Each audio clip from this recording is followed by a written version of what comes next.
Hey, welcome back. This is Peter Szabo, and in this video, I'm going to show you the optimal ad campaign structure, optimal testing budgets, and the testing approach.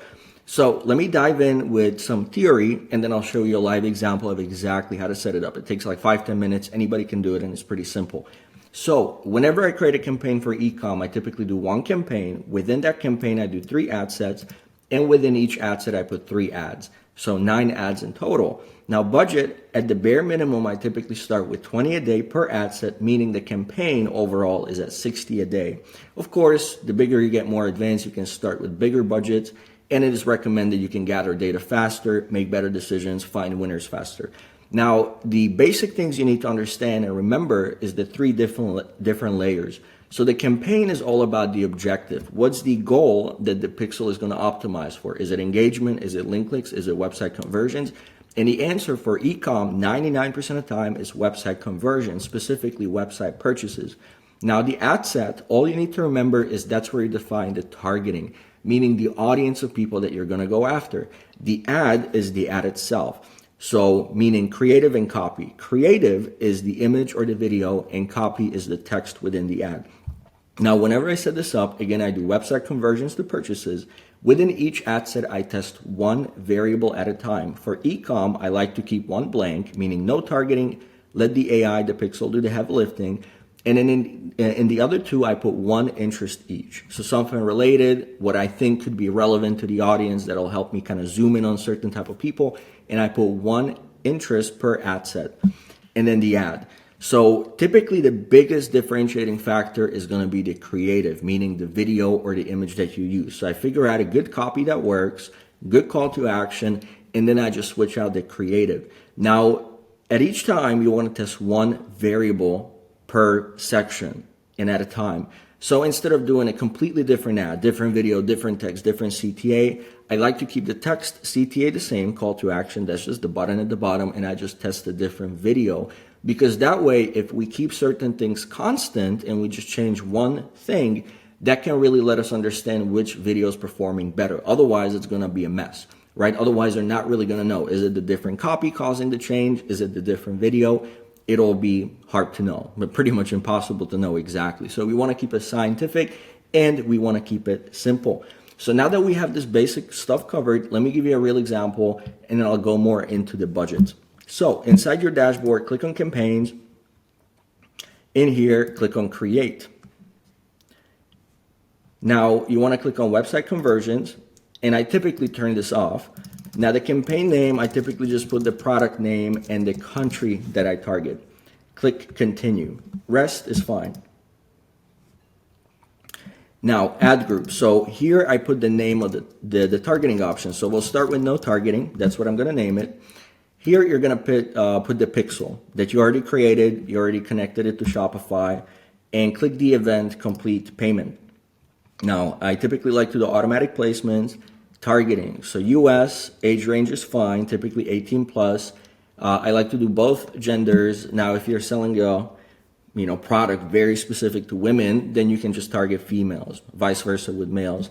Languages is all. Spending power, typically I like to start with all. With certain higher ticket items, you can test that out as well.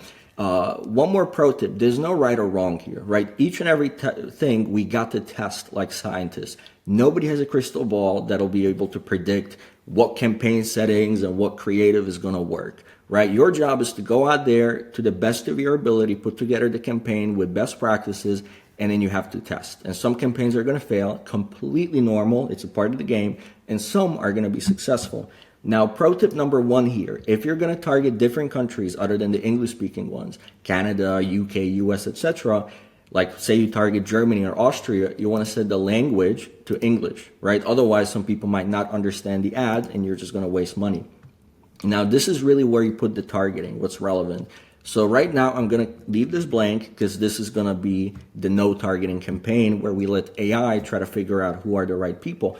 Here's another pro tip. The more you spend on this, the more you train and season the pixel, the more it's going to understand who the right buyers are. So this is also one of the reasons you need to spend a little bit of money to build momentum, get results, because you need to give it data. Once people start buying it, the AI is going to understand like, oh, these people with these demographics and character traits and psychographics are the ones most likely to buy, so it's going to streamline it and try to run it more towards those people.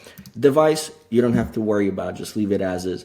Daily budget, I'll put to 20 since we're setting the budget on the ad set level, right? So you're going to see this is the campaign level, ad set level, and underneath it is going to be the ad level, which I'll show you in a sec.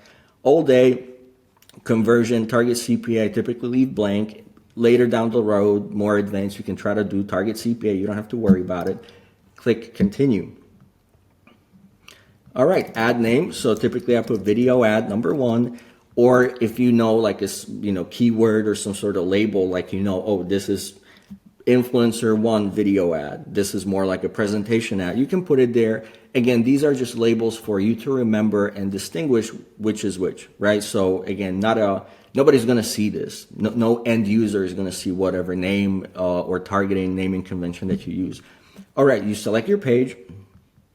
I typically split this as well. So sometimes I do Spark ads, and then I duplicate the entire campaign and don't do Spark ads.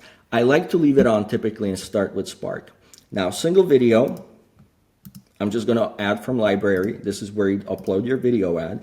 Again, this is an example campaign just to show you the structure, so it's not going to be an actual video ad for the product. And then say we run with this. So I'll just copy the URL. Again, this should be the proper .com domain. You see this is a subdomain since this is just a test store. So the link is going to go here under the URL. Now, CTAs, I like to select just a couple or just one. Check it out is a good one. Interested. You want to keep it low friction. You don't want to put stuff like order now, buy now, because some people will actually think, especially older generation, like, oh my God, it's already going to order the product itself. So keep it low friction. Just check it out. Interested. Look at it. Stuff like that. Now, for copy, there's many things you could put, from a discount to scarcity, 50% off today, whatever. I like to just take one of the testimonials and reviews that's posted here. You can either take the whole thing or shorten it and then just put it here. So I'll take this and boom, there we have the text. And it says, check it out. That's the video ad. All right. That I typically leave unticked. Let me just double check everything. All right, looks good. So now we have the campaign almost done, right? So if I go back over here, what you're going to want to do now is click duplicate and duplicate this twice.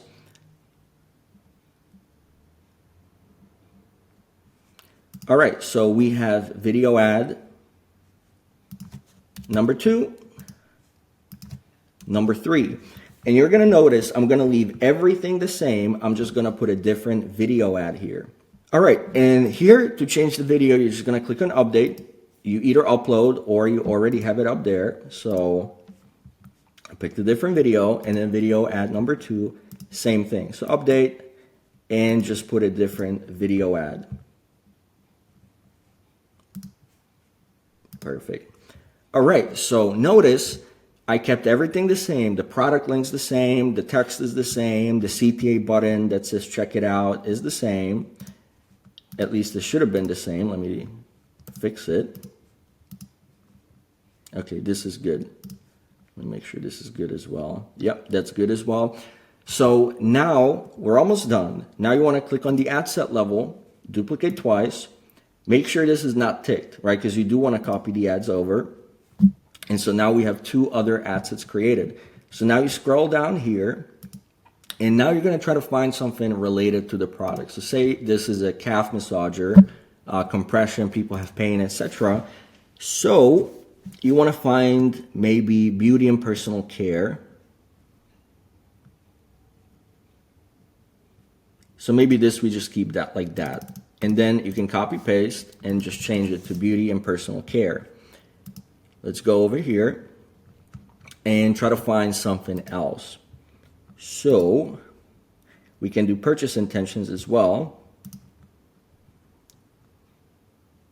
Or maybe in this case, baby, kids, maternity. It's probably going to be females, maybe 30, 40 plus that buy this stuff. So maybe you could target moms through this targeting. Again, there's no right or wrong here, right? So you want to pick certain audiences. Some of them might be also indirectly related, right? So you got to think about like these people that you're going to target. How old are they? What kind of magazines they read? What kind of movies they watch? You know, all these different things. Who do they listen to? Who are the thought leaders? What kind of books, you know, are on their shelf? Stuff like that. And then you can try to target these people. So there we go. So essentially, in a couple of minutes, what we set up is we have a campaign with the website conversion goal set to purchases. We have 3 different ad sets targeting 1 different variable. So here we have beauty, personal care, baby, kids, maternity, and no targeting. And then within all of these ad sets, we have the 3 identical ads or video ads. Or let me correct that. So we have 3 identical ads. So these are the same per ad set because, of course, we want to figure out which ad set is performing the best. And then you'll also see there's certain combinations. So certain ad, if you target it to 2 different sets of people, with one audience, it might not work, but another audience, it might work, right? So we have 9 different variations here. And this is pretty much how a campaign should look like.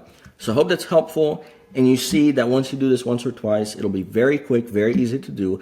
And then here's the beautiful thing. When you click publish all and it's out there, I'm not going to do it because it's only a template. But essentially, once you're in here and you have these campaign shells set up, 1 campaign, 3 ad sets, 9 ads all together, then all you have to do is click here and let me try to find the button of copy. Right, so now it's just going to copy the whole thing, and then very quickly you can flip out products and test different ones. All right, now let me dive a little bit more into the optimal testing budget. So technically, there's a couple of different ways to look at it. It should be 2 to 3x the product price, or it could be 3 to 5x the target cost per acquisition. Now, to keep things simple, since we're starting out, let's just say it's 2 to 3x the product price. So if this one's $50, then you should spend 100, 150 on that ad set to figure out if that ad set is going to work or not. Okay, so let me maybe clarify here that this is on the ad set level. Okay, so kind of like the example I gave here, if it's a $50 product, spend at least 100, 150 per that ad set to figure out if this is going to work well. Now, if initial results look promising, meaning your click-through rate is above a percentage or even higher, CPC is low enough and the math looks good, then we might want to spend more on it since variation A might be breaking even or losing money, but variation B could be profitable. So this is one of the things I was saying earlier is say you have 5 campaigns. Now 1 targets the USA. Campaign B has everything set up identically, but is going to target EU countries. Campaign C, same thing, but target the United Arab Emirates. Now you might find that USA, typically the most expensive country to target, maybe you're going to lose money, maybe break even, but in EU, you might be making a profit. Or if not in EU, you might be making money in Dubai or the UAE, okay? Now, there's another variable besides country is say you target the US, identical link, but you test a set of different video ads. And a certain set of video ads might be profitable, others might not. Or say you test the same video ads, but you create a different product page that's more optimized. Or you create a pre-sale page and it goes there, and maybe the cost per click and CTR and all those things are the same, so you're paying the same ad cost, but you have higher conversions on a different product page, and it might make the math work in your favor and become profitable. Okay, so you're looking for a winning combination. There's all these different variables that we combine, and one of them might work while the other ones might not. Now, if we see from the get-go the math is bad, right? It's not optimal to begin with. Instead of spending more money to test these variations, we're just going to switch to a new product. There's still a small chance that a different combination might make it work, but the likelihood is kind of low. So what I mean by that is if you're paying like $5 per click, CTR is really bad, nobody's buying, you're better off just testing a different product than trying to figure it out and find a way to make it work. Now, last thing I wanted to show you is I'll put a sheet below that'll help you keep track of these different variables, right? So this is kind of like a variable comparison sheet. So you'll be able to put the product here, and then per each product, you'll be able to select different variables. So say you can try to sell it for $69.99 or $79 or $59, and then say the country goes to US, you do no targeting, you do a different angle. So an angle is how you approach it, right? So say if we're selling this calf massager, then angle A could be relieve your pain. Angle B could be give your leg a rest. Angle C could be, gift for mom, right? So it's the same product, but it's sold from a different angle, and certain angles might resonate better with certain audiences, right? Different ads you can test, different upsells, different funnels. So maybe it's product page A, maybe it's product page B, maybe you do a pre-sale page, maybe you do a ClickFunnels page, right? And you're gonna get different conversion rates. And then in the sheet, you'll be able to track how much you spent, what's the CVR, conversion rate, what's the average order value, what's your profit, what's your ROAS, and you'll be able to find winners. Now, this is kind of like a pro tip. You don't need to use the sheet, but if you really want to take this to the next level and be scientific about it, this will be helpful. Because of course, you'll be able to see this data inside of TikTok as well, especially if you do your naming conventions well, right? Now, in this case, if you want to keep all of this data within the naming convention, you're going to have a really long campaign name, right? Product name, price, country, targeting options. So it'll be a little bit too long. This is why we like to keep it in a sheet, because it gives you just better overview. So hopefully this was helpful. I know I covered some more advanced stuff, and I know some of the later things I discussed might be a little bit more confusing, but look, the main lesson in this video is very simple. This is how an optimal campaign should look like. And of course, if you're asking, can I have 4 or 5 ad sets? Yes, you can. There's no issue with it. Can you have more ads than 3 in an ad set? Yeah, I typically recommend 3 to 5 ad sets, 3 to 5 ads within 3 to 5 ads within an ad set. So yes, you can have more. Yes, you can have a higher budget, but just to keep things simple, this is an optimal beginner-friendly setup. It's perfect to start with. And then the second main thing is just understanding these different layers. Again, you have the campaign. Underneath it, you have ad sets that set the targeting, the audience. And then underneath each ad set, you have the ad itself, which is really consisting of the creative and the copy. So hopefully this was helpful. It gave you insight into how it works. And you can see that even as a beginner, you can begin setting these things up within just a handful of minutes. So I'll see you in the next one.